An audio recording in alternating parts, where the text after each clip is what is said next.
Today, we're going to break down a really fascinating analysis of two people who basically built the world we live in, Steve Jobs and Bill Gates. You know their stories, but the source material we're looking at today finds a pretty powerful lesson hidden in their very similar yet very different lives, and it all starts with one big question.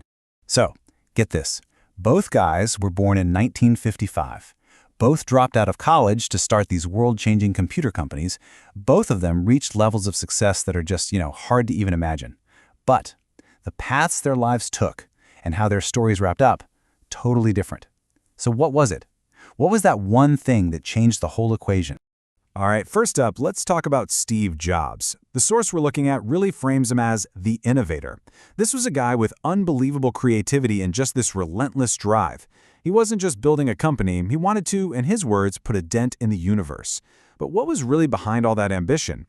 Okay, so to get at what made him tick, the source uses this framework called VVM. That's vision, values, and mission. For Jobs, the vision was simple but huge. Create things that literally did not exist before. His core values were all about that perfect design, that obsessive perfectionism. And the mission, to use those incredible products to completely change the world. And man, what a ride it was. I mean, just look at this timeline. It starts in a garage in '76. Then boom, the Macintosh in '84, which just changed everything. Then he gets fired from his own company. Can you imagine? But he doesn't quit. He pivots and helps create Toy Story with Pixar, revolutionizing another industry. And then the legendary comeback in '97, saving Apple and leading to this unbelievable streak of hits, ending with the iPad in 2010, a device he'd actually dreamed up almost 30 years before. Now, this is where the analysis gets really deep. The source argues that to understand Jobs' genius, you have to understand his pain. It connects his lifelong trauma from being adopted at birth to this obsessive, desperate need to control everything and everyone around him. And that control had a dark side. It led to him denying his own daughter for years, his famously harsh leadership style, and, tragically, his decision to refuse proven cancer surgery for 9 critical months. And that really sums it up, doesn't it? This quote from the source says it all. The guy was second to none when it came to creating the future. He absolutely changed the world. But along the way, he just failed to take care of the human stuff, his own health, the people in his life, and maybe his own soul. All right, now let's switch gears and talk about Bill Gates.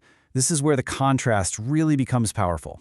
According to our source, his story starts in a very similar place, but it takes a hard turn toward a completely different end goal.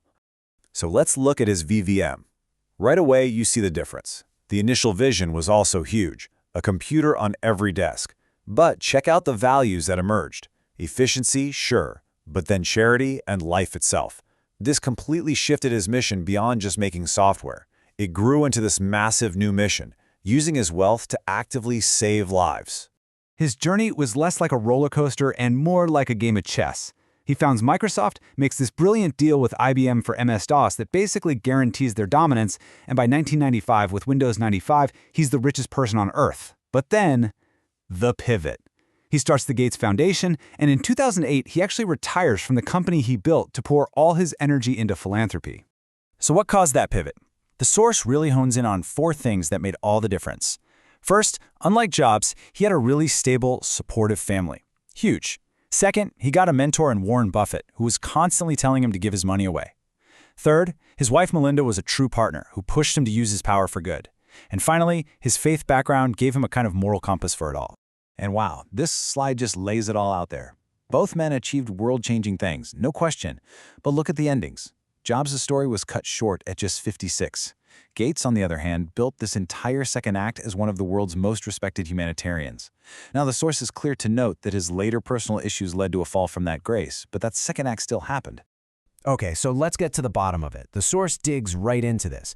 Why did these two guys who are running on parallel tracks for so long end up in such different destinations? What was the secret ingredient? This chart is really the core of the whole argument. It puts everything side by side. On one hand, you have Jobs' feeling of abandonment versus Gates' stable family.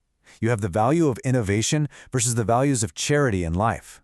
You have Jobs' isolated, often destructive relationships versus Gates' support system of faith, wife, and mentor. And the donation numbers? They're just staggering. The source cites over 44 trillion won, which is tens of billions of dollars, from Gates, compared to next to nothing from Jobs. So it all comes down to these 3 things. The source calls them the 3 pillars of wholeness. The argument is that these elements, faith, healthy relationships, and a commitment to giving back, gave Gates' life a kind of completeness that Jobs' life, for all its incredible accomplishments, just never had. And that leads us to the final and maybe the biggest idea in this whole analysis. It's not just about what you accomplish. It's about where your vision, your life's driving force, actually comes from.